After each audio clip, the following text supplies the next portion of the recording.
In this tutorial, you'll be shown how to access our help pages, leave us feedback, and also how to contact us. Let's start with the help pages. You can find the Help tab in the menu bar at the top of the page.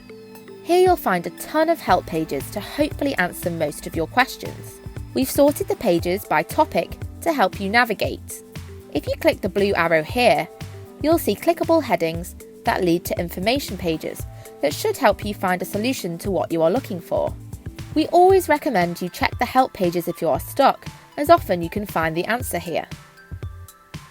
If I head back to my account, I can see in the sidebar there are also some quick links under the help heading that address some of the most asked questions we receive. These are here for your convenience.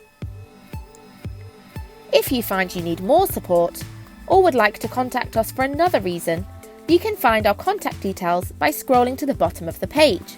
Click Contact Us and you can send us an email, phone our contact number, or the quickest way is by filling out a contact form. This form sends your message to the right person, so it's the best way to ensure a speedy response from us. The name and email boxes will automatically be filled in with your details, so you'll only need to fill in the message box. You'll also notice the telephone number of our support team can always be found in the top right corner of the page.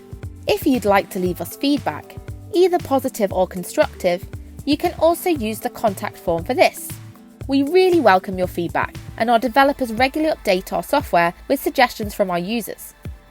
If you're using our formative assessment tests and have feedback about a specific question, you'll see there's a feedback button in the bottom right-hand corner of each question page.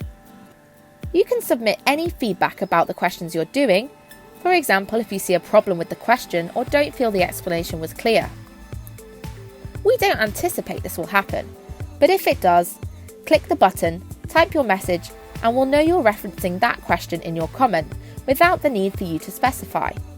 This is much clearer for us than if you use the contact form for question queries. We don't respond personally to specific question feedback, but we always read them and make changes where necessary.